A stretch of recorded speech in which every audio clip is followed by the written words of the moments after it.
In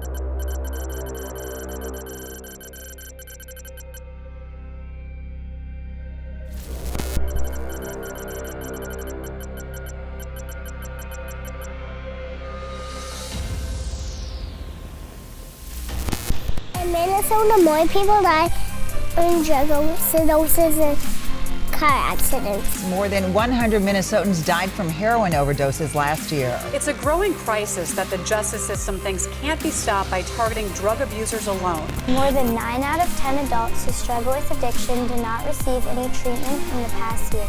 There's been yet another deadly overdose of a Minnesota teenager from synthetic drugs. Teens that have seen their parents drunk are more than twice likely to get drunk themselves. 3 young children witnessed their mother overdose and die right in front of them. All 3 of her kids were asleep in a parked car with her at 3 in the morning Saturday when the 7-year-old awoke and couldn't wake mom. 90% of Americans who struggle with addiction started smoking and drinking before age 18.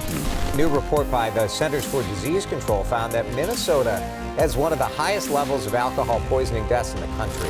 An estimated of 12% of the kids in the U.S. live with a parent who is dependent on drugs or alcohol. That means over 8.3 million kids across America. 150,000 kids in Minnesota. And nearly 3 kids in every classroom are impacted by drugs and alcohol every day. Every day. Every day. Every day. Every day. Every day. Every day. Every day.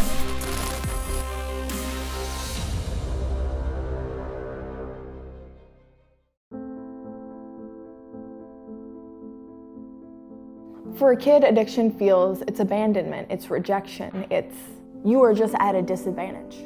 All these things that other people take for granted, like A mom and a dad. Yep. That's what you want. That's what you want to grow up with. Angry, really angry that it wasn't even a thought to think about how it would affect your kid. I did methamphetamines for the first time when I was 13. All I ever thought about was how to get money to get the next high. I really didn't care how me using drugs affected anybody else but myself. The things that I did to get drugs were pure evil. The impact of drugs and alcohol in our family was generational.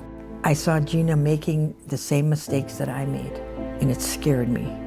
If I was going to be a terrible mom and a criminal, then I was going to be the best. I believed by the time I was probably 22 that I would die with a needle in my arm or that I would spend the rest of my life in prison. Well, there were times when I tried to talk to Gina about what she was doing and how can you make those mistakes? You have this baby, and I just wanted her to be safe. And I wanted Gina to be safe. And they weren't, either one of them. I didn't deserve my family in my life. Like, I didn't even deserve a voice in it or an opinion about it.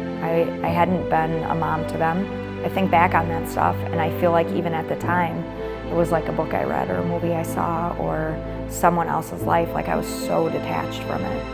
I had to be detached from it, otherwise it would kill me. when I was little, I used to write letters to my mom. I didn't know where she was. Dear Mama, I love you very much. I miss you. I thought you hated me because you didn't hang around me anymore. Petey and I miss you, and we'll be glad when you show up. I have a present for you under the tree. It's Valentine's Day soon. I hope you appear. I love you, Gina. Love, Danielle. Love, Danielle. That's sad. That was what was in that little girl's heart, though, at that age. By the time I was 30 years old, I had 13 felony convictions and more misdemeanors than I can even count. And from the time I was 16 until I was 30, I had spent 6 years in custody. Gina was in prison. I started the process for open adoption, and we found a family. The kids went there, and one day the social worker called and said, they don't want the kids anymore. They're coming back. It was Mother's Day, and Gina called, and I said, honey, I'm sorry, and the kids are back. And she started to cry on the phone. And I said, it's gonna be okay. She said, no, because my prayers have been answered. I'm getting a second chance at being a mother to them babies. You know, I made the decision then that I was going to get out of prison and enter into Minnesota Adult and Teen Challenge, and from that point, I was just going to do what the people around me told me to do. When I saw my mom for the first time in years, I was so proud. My mom had changed. She looked healthy. She was a totally different person. I'd never been so happy in my entire life. Something was different now. I later learned that my mom had found Jesus. I remember her getting down to my height and saying, "Baby, I promise I'll never leave you again. I love you, Danielle." On that day, I learned about God and that He can do amazing things. He brought my mom back to me after a 15-year-long addiction. I feel like every single thing that's happened in my life up until this point was for this. Today I have a voice. I get to share my story with inmates that are in jail struggling. My parents both have come to know the Lord. My daughter and her family go to church on Sundays. My son is such an amazing man. It's going to be different for my grandkids. God saved me and changed me so that I could be a grandma to those kids and be a mom to my kids. During the past 25 years, I've had the privilege to watch well over 15,000 hurting individuals come through the doors of Minnesota Adult and Teen Challenge, desperate for an answer to their addiction.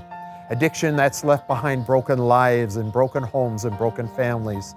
In order to reach as many of these hurting individuals as possible, we're continually expanding our services. This past year, we've added more than 50 new beds, and in 2017, we'll be expanding again, opening our new 80-bed women's facility in Rochester. I'd like to personally thank you for your support. The need has never been greater, but with your help, we can impact even more individuals and families than ever before. 5 years ago, I never would have thought I'd be spending birthdays with my mom. I never would have thought that my mom would be getting married. I never thought that I would get to call someone daddy. I thank God every day for bringing my mom back to me. I love you, Mommy. For me and my family, the cycle of addiction ended with Minnesota Adult and Teen Challenge.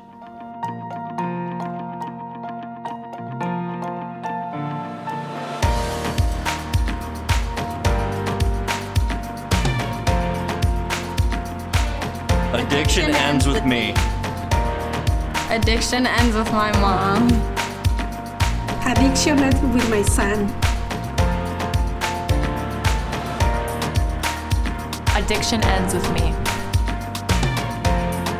Addiction ends with my mom. Addiction ends with my mommy.